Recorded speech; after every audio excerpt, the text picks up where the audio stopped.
Seguimos, amados hermanos, en esta segunda parte, hoy 20 de octubre del 2022, en la radio Benecer, ¿verdad? La iglesia, el programa Jesús prepara mi vida, amados hermanos, de la iglesia de nuestro Señor Jesucristo. Estamos acá en la ciudad de Las Piedras, Canelones, Uruguay, ¿verdad? Para todo el mundo a través de la radio y a través de las grabaciones.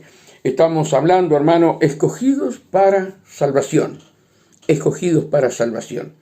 El corazón de Pablo, un corazón agradable a Dios, las enseñanzas que nos deja, amados hermanos, ¿verdad? Yo el otro día predicaba y hablaba que Pablo fue arrebatado al cielo siendo un asesino, ¿verdad? Siendo un hombre que mataba a los cristianos, los revolcaba por las calles, dice la Biblia en el libro de los Hechos, pero estaba escogido y predestinado por Dios para ser el apóstol número 12, amados hermanos. Y Dios ya lo tenía escogido, hermano, y santificado, ¿verdad? Desde el vientre de su madre, a Pablo. Y hermano, y él se consagra a Dios, se consagra a Dios. Él sube al tercer cielo, lo lleva al Señor al tercer cielo, amados hermanos. Tiene un encuentro maravilloso con Jesús, donde cara a cara le enseña la doctrina para la iglesia, le enseña lo que tenía que hablar, aún tenía palabras indecibles que no podía nombrar, hermanos, y Dios le deja un aguijón en la carne. Dios le deja un aguijón en la carne. Y hermanos, cuando yo leo esto, Dios me lleva a Jacob. Cuando Jacob peleó con un ángel, y el ángel le cortó el músculo, y lo bendijo el ángel, y ya no te llamarás más Jacob, sino que ahora te llamarás Israel, amados hermanos. Y Pablo, también Dios le puso un aguijón en la carne, ¿verdad? Para que él nunca se enalteciera y hablara la verdad de Dios.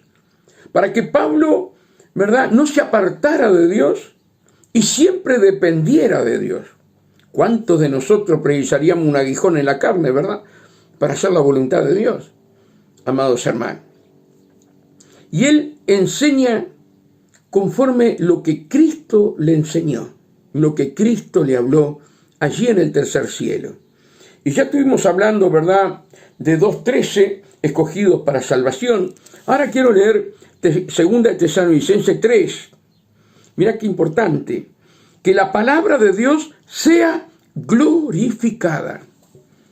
Que la palabra de Dios sea glorificada. ¿Cómo podemos nosotros, hermanos, glorificar la palabra de Dios? Sin embargo, nosotros tenemos que glorificar la palabra de Dios. Mirá lo que dice. Por lo demás, hermanos, orar por nosotros, dice Pablo, para que la palabra del Señor corra y sea glorificada, así como lo fue entre vosotros. Esta es una oración, hermano. Esta es una oración para cada una de las iglesias, para cada uno de los hermanos, orando por los pastores, por los evangelistas, por los obreros. Es un deber, amados hermanos, orar para que la palabra corra por las calles, por las plazas, que corra por los hogares, por los supermercados, ahora por los shopping, que corra la palabra, pero al mismo tiempo que sea glorificada. No una palabra de hombre, sino una palabra revelada por el Espíritu Santo. Debemos de clamar, debemos de orar, amados hermanos, para que esa palabra llegue al gobierno, a los ejércitos, a la policía, a los doctores. ¿A cuánto lugar hay? Tomasino, yo no sé por qué orar. No sé por qué orar. ¿Saben las veces que me han preguntado eso? Me han dicho eso. ¿Significa que no leen la palabra? ¿Significa que no retienen lo que dice la Escritura? Esto es algo, es un deber tuyo y mío, ¿verdad? De orar por los misioneros, para que la palabra corra por esos países, ¿sí?, musulmanes, en la India, en todas esas partes del mundo, que la palabra corra por esos lugares glorificada, glorificada con la presencia de Dios. Amados hermanos, pero yo no sé por qué orar, Tomasino. Cuánta enseñanza, hermanos, nos deja la palabra y nosotros no la obedecemos. Por lo demás, hermanos míos, orar por nosotros, por aquellos que llevan la palabra, ¿verdad? Por Pablo, por Pedro, por Juan, por todos aquellos que estaban llevando la palabra. Y hoy es lo mismo, por todos aquellos que llevan la palabra, por redes sociales, hermanos, por esos países, hermanos, que matan a los cristianos. Debemos de estar orando. Por lo demás, hermanos, orar por nosotros para que la palabra del Señor corra, no camine, corra y sea glorificada, así como lo fue entre vosotros. Así como lo fue entre vosotros. Amados hermanos, otros oraban, ayunaban, clamaban para que la palabra fuera glorificada y corriera. Bueno, ahora nos toca a nosotros orar por las generaciones que vienen para que entren en el camino del Señor. Y para que seamos librados, escucha bien, y para que seamos librados de hombres perversos y malos. No está hablando de espíritu, no está hablando de demonios, está hablando de hombres que fueron creados para ser malvados, como lo dice en Santiago,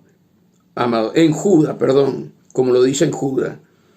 Y para que seamos librados de hombres perversos y malos, porque no es de todo la fe. No es de todo la fe.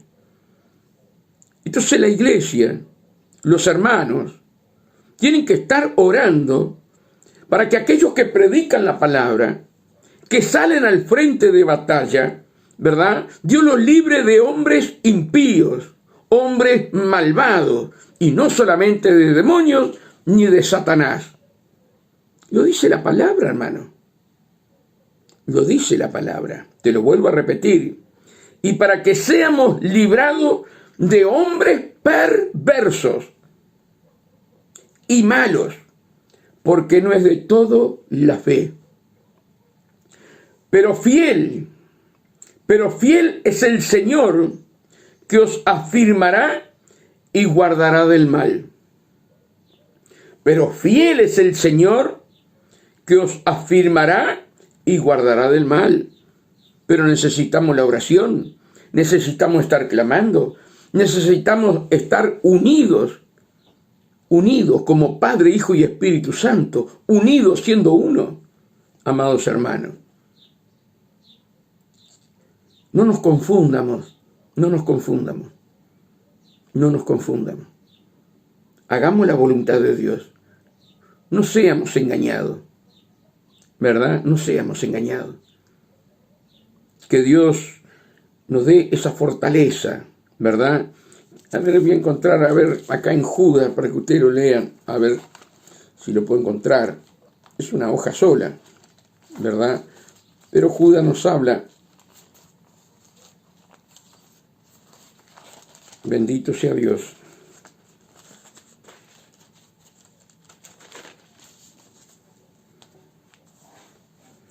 Judas 1:4, porque algunos hombres han entrado encubiertamente, los desde que antes habían sido destinados, escucha bien, para esta condenación. Fueron predestinados para que tuvieran un corazón malvado, impío, fueron predestinados. Porque algunos hombres han entrado encubiertamente, lo que desde antes habían sido destinados para esta condenación, hombres impíos, que convierten en libertinaje la gracia de Dios, que están dentro de las iglesias, no afuera, dentro de las iglesias, que convierten en libertinaje. Escucha bien, hermanito amado.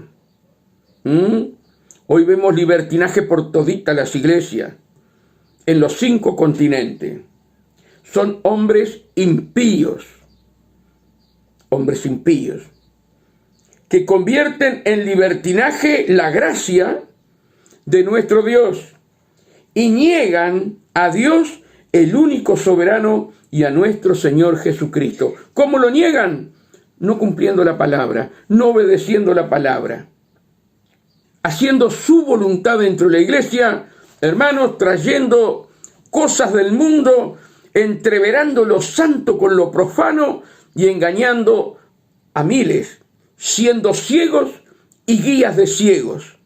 Amados hermanos, ¿Cristo vino a salvar a todos? Sí, pero estos impíos no se arrepienten. Por eso ya están condenados, porque rechazan la gracia de Dios, rechazan al Hijo de Dios, que Dios vino por todos, sí, hermano, sí, pero ya están predestinados, porque sus corazones son rebeldes, son impíos, amados hermanos. Entonces tenemos que tener mucho ojo hoy, que estamos como la iglesia de la Odisea. El espíritu de la iglesia de la Odisea es el que está predominando en este momento en el mundo, amados hermanos, pero Dios, por su infinita misericordia, les golpea la puerta para que lo dejen entrar. Son iglesias que no tienen a Jesús adentro, lo tienen afuera. ¿Por qué lo tienen afuera? Porque hacen lo que ellos quieren, libertinaje dentro de las iglesias. Amados hermanos, que Dios nos ayude, ¿verdad? Que Dios nos haga ver su gloria, amados hermanos, y tener temor de Dios. Para terminar, hermano, yo me acuerdo, amados hermanos, cuando vino Eliseo Tay, ¿sí? Y vino allí a la iglesia donde estábamos nosotros, ¿sí?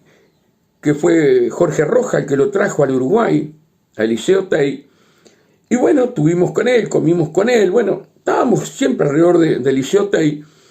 Y cuando el primer día que él va a hacer esa campaña maravillosa dentro de la misma iglesia, Lorenzo Carnelli 1070, donde está ahora Álvaro de Castro, amados hermanos, bueno, Álvaro de Castro siempre perteneció al movimiento pentecostal de esa misma iglesia.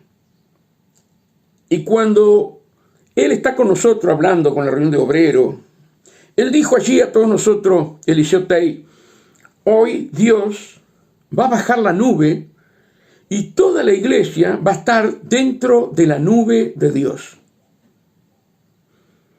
Y me acuerdo, hermano, yo estaba de portero, y me acuerdo, hermano, que él empezó a orar por la nube, por lo que Dios le había prometido. Y la nube no bajaba. Y él se arrodilla, cierra los ojos, se pone ahí en una silla ahí orando y orando. Y el Señor le dijo que todos los pastores estaban en pecado. Qué tremendo. Y miren, hermano, que los pastores que estaban, no se los voy a nombrar, pero eran todos los que están en Montevideo y parte de Canelón y de varios restos del Uruguay. Y todos aquellos que uno los conoce muy bien, ¿verdad? Y les dijo, ustedes están todos en pecado, me dijo el Señor. Arrepiéntanse y pidan perdón ahora, porque Dios, ¿sí?, los va a tirar de la plataforma para abajo. Qué tremendo, hermano. Y los pastores todos pidieron perdón a Dios. Todos lloraban. Otros hablaban en lengua, gimiendo, pidiéndole perdón a Dios. Amados hermanos. Y cuando ellos terminaron como 20 minutos orando, pidiendo perdón a Dios, se da media vuelta a Eliseo Tay y le dice al pueblo, nos dice a nosotros, que pidiéramos perdón porque también estábamos en pecado. Y que Dios no podía bajar la gloria donde había pecado. Escuchen bien. Y todos nosotros orando, clamando, gimiendo, pidiendo perdón, amados hermanos. Y luego Lisiodei le dijo, Señor, envía tu nube. Y hubo un terremoto, hermanos, hubo un terremoto, se movieron las paredes, un sonido impresionante, y todos abrimos los ojos y estábamos dentro de la nube del Señor. ¿Se creen que el púlpito donde Dios baja la gloria puede estar cualquiera? Dios nos enseñó, hermano, por su gran infinita misericordia, el tener temor de estar arriba de un púlpito. Y Lisiodei dijo, muy clarito, se lo dijo a Márquez, yo estaba allí, se te va a prender fuego la iglesia. Y se le prendió fuego la iglesia. Y dijo, vienen varias muertes de pastores en este momento. Y vinieron varias muertes de pastores. Seguimos jugando con los púlpitos, donde baja la gloria de Dios. No hay temor de Dios, hermano. Por eso, hermano, debemos volvernos a Dios, humillarnos ante Dios, tener un corazón contrito y humillado, hermanos. Se fue Lisiodei y nos olvidamos todo. Nos olvidamos todo lo que Dios nos dijo. Vino David Wilkerson y dijo que entraba una nube negra al Uruguay. Y el único que oró y ayunó por la nube negra fue David Wilkerson. Ninguno de nosotros oramos. Que Dios tenga misericordia a nosotros, hermano. Si Dios lo permite, estaremos mañana con mi hermana Débora hablando la palabra de Dios. Que Dios los bendiga.